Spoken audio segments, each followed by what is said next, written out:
चलिए जी बच्चों स्टार्ट करते हैं हम लोग क्वेश्चन नंबर 11। क्वेश्चन नंबर 11 दिया हुआ है, show that the relation R in the set A of points in a plane given by R is equal to P comma Q. Distance of a point P from origin is same as the distances of Q from origin is an equivalence relation. Further, show that distance of all points related to P जो कि 0 0 ना हो is the circle passing through P with origin as center। तो ये question story problem अगर बहुत easy है। अब इसमें जो गिवन सेट हम लोगों को दिया हुआ है, एक ऐसा सेट है जिसके अंदर में ढेर सारे पॉइंट्स हैं किसी प्लेन पे, ढेर सारे points, all points in a plane. एक प्लेन पे हम जितने भी पॉइंट्स ले सकते हैं सारे पॉइंट्स उस सेट में आ गए। और रिलेशन क्या दिया इस सेट के ऊपर? रिलेशन दिया है P comma Q such that, ये P कॉमा Q पॉइंट्स हैं, ये P और Q जो है ये पॉइंट्स हैं, ये पॉइंट्स हैं इन सेट ए, ठीक है। और such that distance of P from origin is same as the distance of Q from origin. तो इसको मैं थोड़ा यदि आसान लिखूं तो इसका सॉल्यूशन मैं लिखता हूं, इस अगर रिलेशन को आसानी से लिखें और इजी बना करके तो ऐसा हो जाएगा P और Q दो पॉइंट्स है प्लेन के ऊपर, such that distance of P from origin मतलब OP जो है वो OQ के बराबर है, same as the distance from point Q from origin. तो OP जो है OQ के बराबर है। अब सबसे पहले हम लोग चेक करते हैं रिफ्लेक्सिव। तो रिफ्लेक्सिव चेक करने के लिए मैं P के साथ में रिलेशन देखूंगा।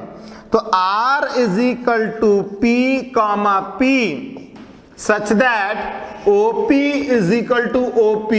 अब एक ही पॉइंट है, आप बोल रहे हो P पॉइंट का ओरिजिन से डिस्टेंस और P पॉइंट का ओरिजिन से डिस्टेंस, वो तो सेम ही होगा ना, एक ही तो पॉइंट है। तो ये तो ट्रू है, इसमें कोई दिक्कत है ही नहीं, इज ट्रू। तो हम लोग कह सकते हैं P कॉमा P जो है वो रिलेशन को बिलोंग करता है। इसका मतलब ये है कि वो रिफ्लेक्सिव है, hence relation R is reflexive, ये रिफ्लेक्सिव है। अब सिमेट्रिक चेक कर लेते हैं। अगर मान लो इफ रिलेशन P और Q के बीच में निकालते हैं सच दैट अगर OP मतलब ओरिजिन से P का डिस्टेंस और ओरिजिन से Q का डिस्टेंस सेम है, इज ट्रू, देन हम लोग ऐसा भी लिख सकते हैं कि Q comma P such that OQ is equal to OP।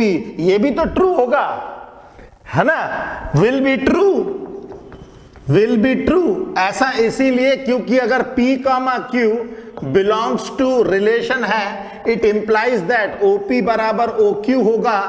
इसको हम ऐसा भी लिख सकते हैं OQ is equal to OP। इसको हम ऐसा भी लिख सकते हैं कि Q comma P belongs to relation R।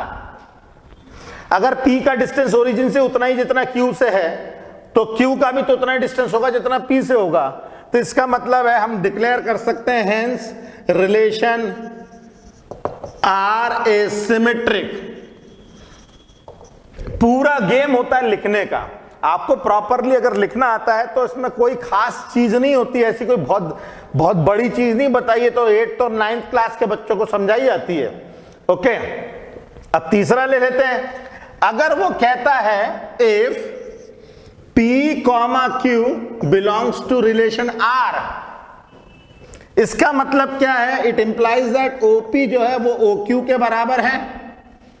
अगर हम ऐसा बोले कि QT बिलोंग्स टू R, इसका मतलब है OQ is equal to OT।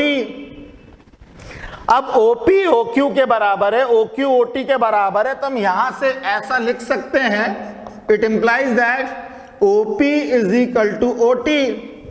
अगर आप OP को OT के बराबर लिख रहे हो, इसका मतलब है पॉइंट P और T ये भी रिलेशन को सेटिस्फाई कर रहे हैं। ऐसा इसीलिए क्योंकि रिलेशन जो है आर जो हम लोगों को दिया है P, T, ऐसे दो पॉइंट्स लें, OP is equal to OT is true, ये हमारे पास में ट्रू आता है। इसका मतलब ये रिफ्लेक्सिव भी है, हेंस हम लोग लिख सकते हैं relation R is transitive, sorry ये ट्रांजिटिव भी है, ये ट्रांजिटिव भी है। अगर रिफ्लेक्सिव भी है, सिमेट्रिक भी है, ट्रांजिटिव भी है, तो हम डिक्लेयर कर सकते हैं कि ये इक्विवेलेंस रिलेशन है। तो देयरफॉर हम लोग डिक्लेयर कर सकते हैं relation R is equivalent, equivalent relation है ये। अच्छा, अब इसके अंदर में ये बोल रहा है कि ऐसे सारे पॉइंट्स को अगर हम लोग ले ले, कैरी कर ले, अगर इन सारे पॉइंट्स को कैरी कर ले तो वो पॉइंट्स जो होंगे वो पॉइंट्स मिल करके एक सर्कल बनाएंगे। वो जाहिर सी बात है वो तो करेंगे ही। अगर ये सारे डिस्टेंसेस हम ओरिजिन से निकाल रहे हैं, अगर मैं ये फिगर यहां बना देता हूं, अगर ये सारे डिस्टेंसेस हम ओरिजिन से निकाल रहे हैं और मान लीजिए पॉइंट P यहां पे है, पॉइंट Q उतनी दूरी पे यहां पे है, पॉइंट T उतनी दूरी पे अगर यहां पे है, और ऐसे बहुत सारे पॉइंट्स है अगर हमारे पास, तो इन सभी पॉइंट्स को अगर जोड़ा जाएगा तो सर्कल ही तो बनेगा। तो हम लोग इसको लैंग्वेज में कैसे करेंगे, लिखेंगे हम लोग ऐसा लिखेंगे, the locus of all these points, ठीक है, the locus of all such points, कैसे कैसे points, P, Q, T etcetera, will be a circle, क्योंकि सर्कल की डेफिनेशन क्या कहती है, circle is a collection of all the points which are equidistant from a single point that is the center of a circle. The locus of all such point P, Q, T etc. will be a circle with center क्या होगा इसका, with center जो होगा वो होगा origin, origin इसका center होगा। तो देखिए कितनी आसानी से ये क्वेश्चंस हम लोगों ने करे हैं। तो चलिए फटाफट इसको कीजिए, फिर हम नेक्स्ट क्वेश्चन पे चलें।